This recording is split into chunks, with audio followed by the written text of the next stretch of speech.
Hi, I'm Dan Kelly, and welcome to this week's episode of Nauset News. Here are tonight's announcements. Stay warm with a Nauset knit cap. The class of 2017 is selling Nauset knit hats for $15 each. See a junior class officer or Miss LaBranche. For the readers out there, check out a new bookcase outside A101. The rules are simple.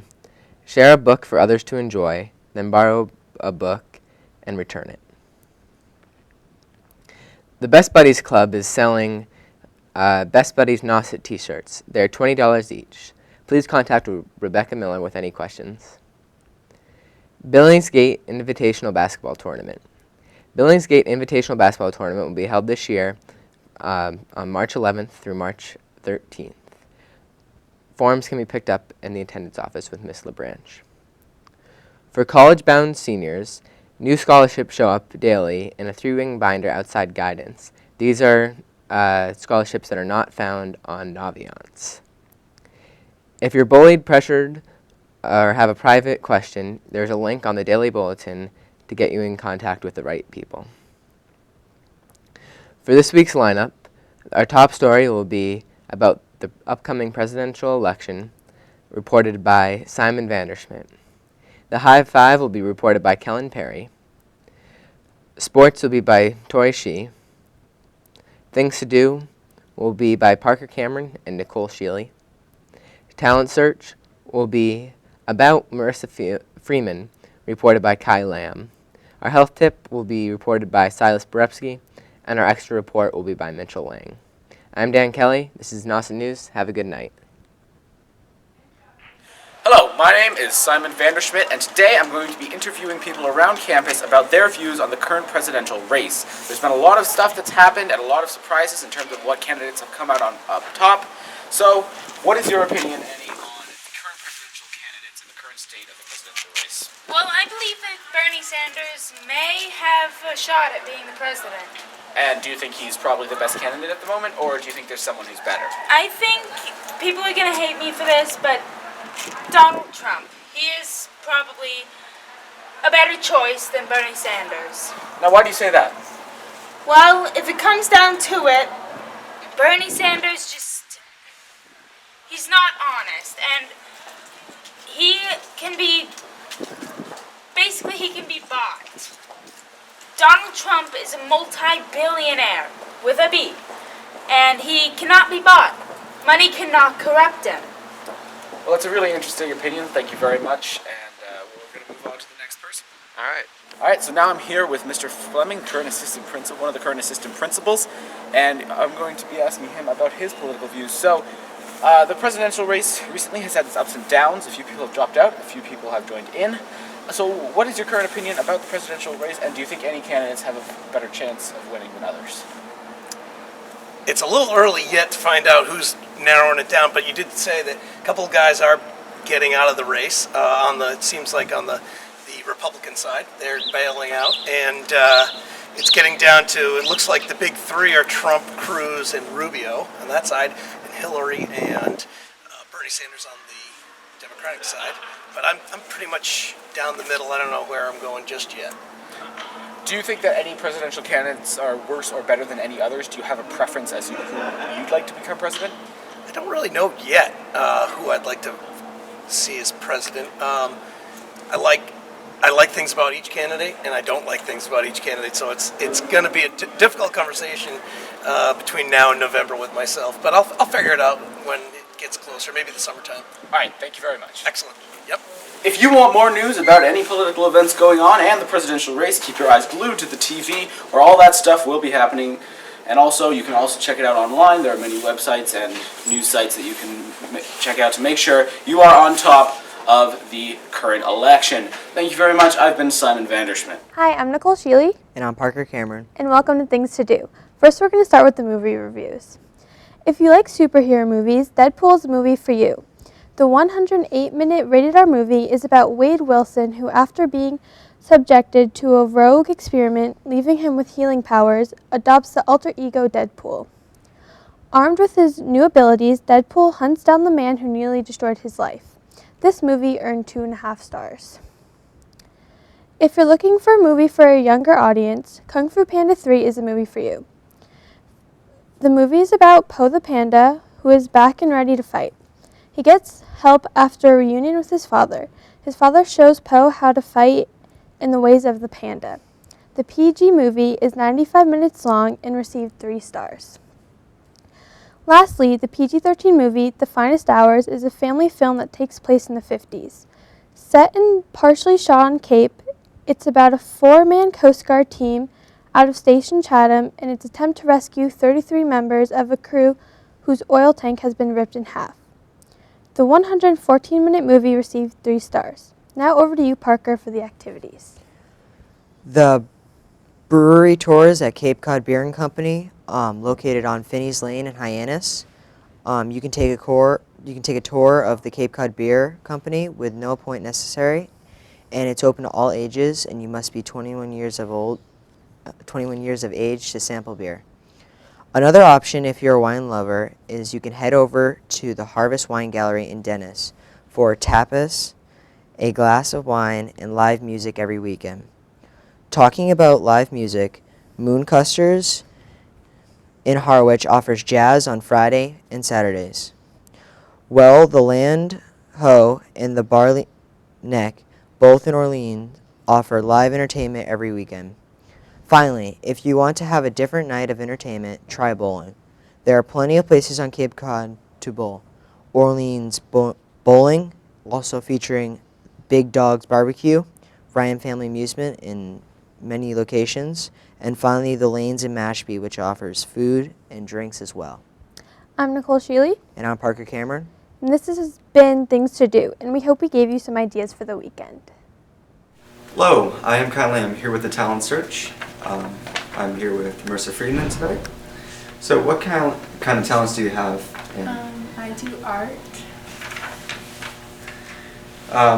So I heard you've been entering a competition here with the magazine. I was wondering, what is the competition about? It was for Cape Cod Life magazine, and there were different categories that you could choose, and I chose the one on the cranberry box. So I drew a cranberry scoop with Prismacolors, and it won first place. Congrats on that. Are you planning on going to any art schools after high school? No, I want to go to school for nursing, but I'm gonna still minor in art. Okay. If you are planning to go to art school or nursing school, what would you be majoring in? I'm not sure exactly yet, but yeah, I don't know yet. Okay. What kind of art projects do you have that you were doing right now or in the past that you've done? Well, I just finished this one, and it was, we went to the RISD Museum in Rhode Island, and we had to pick a piece and make it either our own or something. So I did this. Awesome. Do you have any dreams on pursuing in the future? Well, I want to go to college and just go to college. Also I help with the sea turtles. I screen sea turtle shirts and sell them, and partial proceeds go back to help save the sea turtles. So I want to continue that and help save the sea turtles. Okay. Well, and lastly, thank you for being here. Thank you for being on the show, and thank you. Hi, I'm Tori Shee, and welcome to Nauset Sports. The Nauset swim team had 2 consecutive weekends of championship swimming over the February school vacation. Valentine's weekend kicked off the state sectionals, which were held at MIT in Cambridge. Placing the highest for Nauset was senior Hannah Johnson, who grabbed 2 fourth-place finishes, the 200-yard freestyle and 100-yard backstroke. In addition, several Nauset boys and girls moved on to the Division II All-State meet, February 20th through 21st at Boston University. After stellar performances and achieving qualifying times at the sectional meet, Jack Johnson led their boy team as he placed in 2 individual events and also helped the Warriors set a new record in the 200-yard medley relay. Other relay members were Jake Avery, Brian Gass, and Kevin Johnson. Jake Avery recorded a personal best time in the 100-yard breaststroke while placing 9th overall. Other personal bests in individual events for the boys went to Kevin Johnson in the 100-yard free and Coleman Norton in the 200-yard free. On the girls' side, it was Hannah Johnson again who led the girls with points as she placed 5th in the 100-yard backstroke and 6th in the 200-yard freestyle. Also setting a personal record on the day was Nika Dodoli, who swam the 100-yard backstroke in 1 minute 4.91 seconds. Good for 17th place. Congratulations, Nauset swimmers. Now on to girls and boys indoor track. The state division for track meet was Friday, February 12th. Brian Brooks placed 5th with 9 minutes and 52 seconds, a new school record, and he qualified for states. Madikit Nobley also placed 5th with a time of 11 minutes and 33 seconds. She also qualified for the state finals. Tara Ellard in 7th place with 5 minutes and 28 seconds. In the girls 4x200, 10th place, a new school record. Ellie Hartman, Mackenzie Mead, Sabrina Fogarty, and Caroline Sullivan. And for the girls 4x400, they placed 11th, also a new school record. Neely Rose, Elena O'Connor, Tara Ellard, and Madikit Nobley. In the all-state track meet on Saturday, February 20th, Madikit Nobley placed 8th with a time of 11 minutes, 15 seconds, and will compete in the New England Championships. On to wrestling. The Division III South Sectionals, Wyatt Walker placed 2nd, Jake Colson also placing 2nd, Eli Wilson placed 4th, and Akeem Atkinson placed 5th. All wrestled tough over the weekend, with Eli Wilson placing 8th in Division III and Jake Colson placing 5th. Boys basketball qualified for postseason tournament, and we will find out in the upcoming week who and where they play. I'm Tori Shee, and this was Nauset Sports.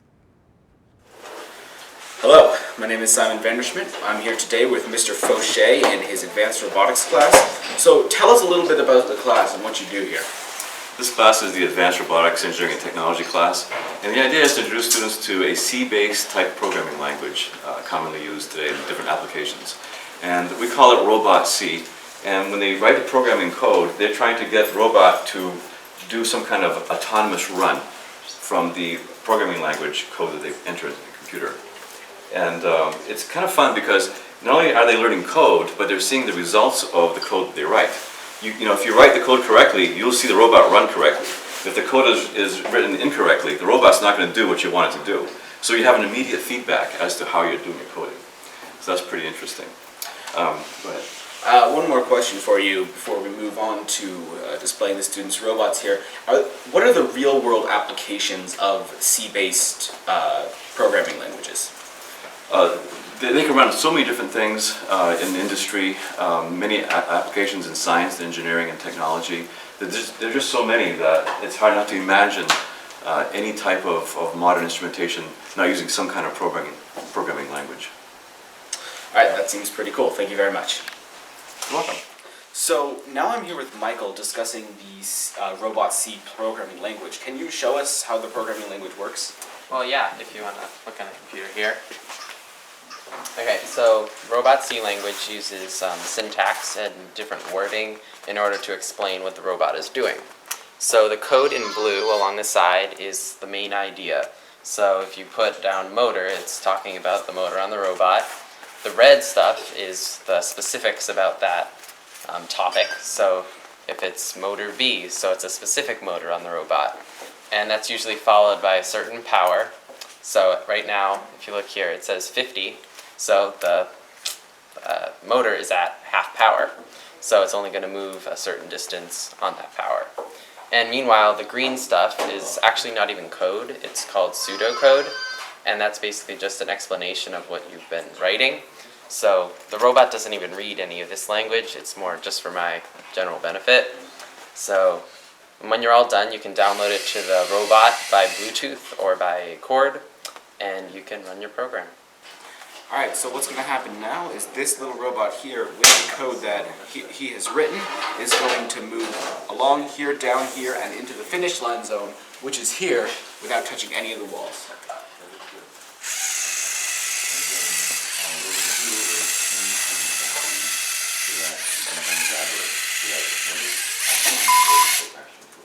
That was really impressive. Thank you very much. Hello, I'm Jared Cashman, and this is just a sample of my NXT brick.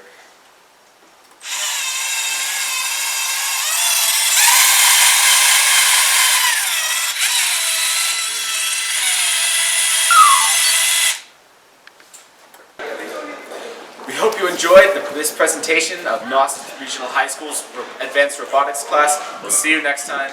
Thank you very much.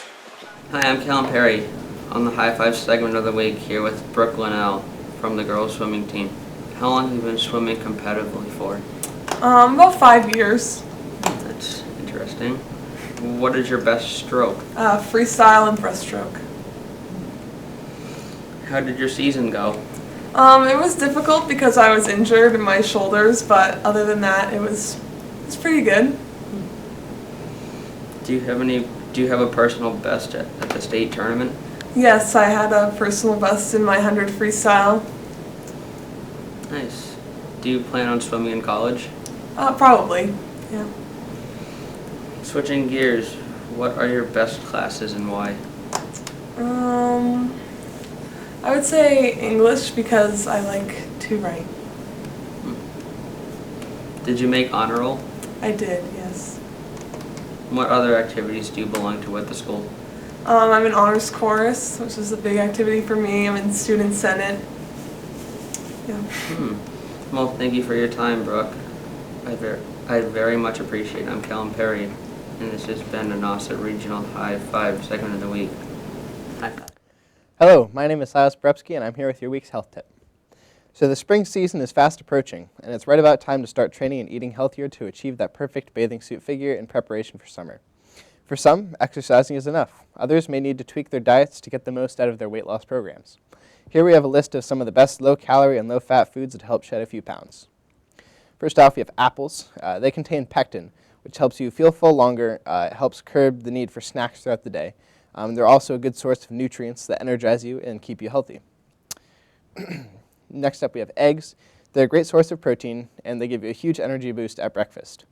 According to dietary research from St. Louis University, people that eat eggs for breakfast instead of cereal, toast, or bagels are able to consume about 330 fewer calories each day. Oats provide a high amount of fiber and are great at sponging up consumed liquids, which helps you stay full and keep away from morning snacking. It's a great source of breakfast. Figs are also a great source of fiber.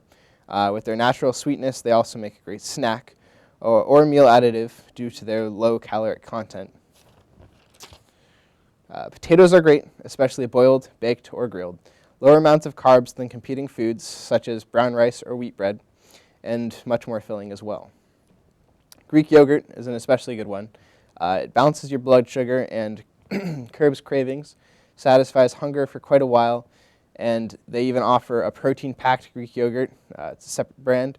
It can also help you shed fat all by itself, even without extra exercise. Beans are also a good source of fiber. They're good for both your heart and your waistline, and they'll fill you up very quickly and provide you with hunger-stopping energy all day long. And that was your weekly health tip. Hi, I'm Dan Kelly, and for this week's extra story, we'll be taking a look inside Mr. Hoyt's guitar building class. Guitar building is a unique class just to Nauset, and they build the guitars throughout the whole year, and we're going to take a look at what they are doing today.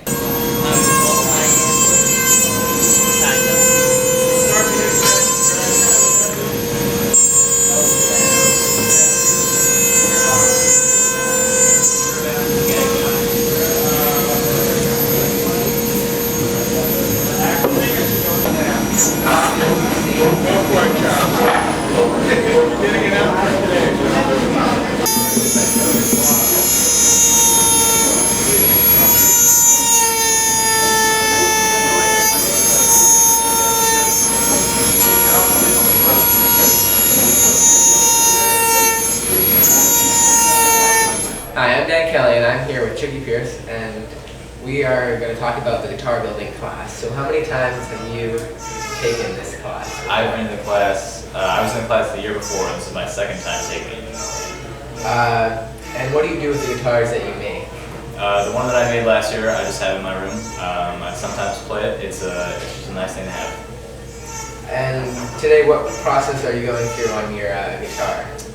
We're still finishing the braces on the inside of the guitar to make it stable and everything. And has this taken you the whole year so far? It's been the whole year, yep. And for college next year, what are you planning on doing? I plan on majoring in computer science at RIT.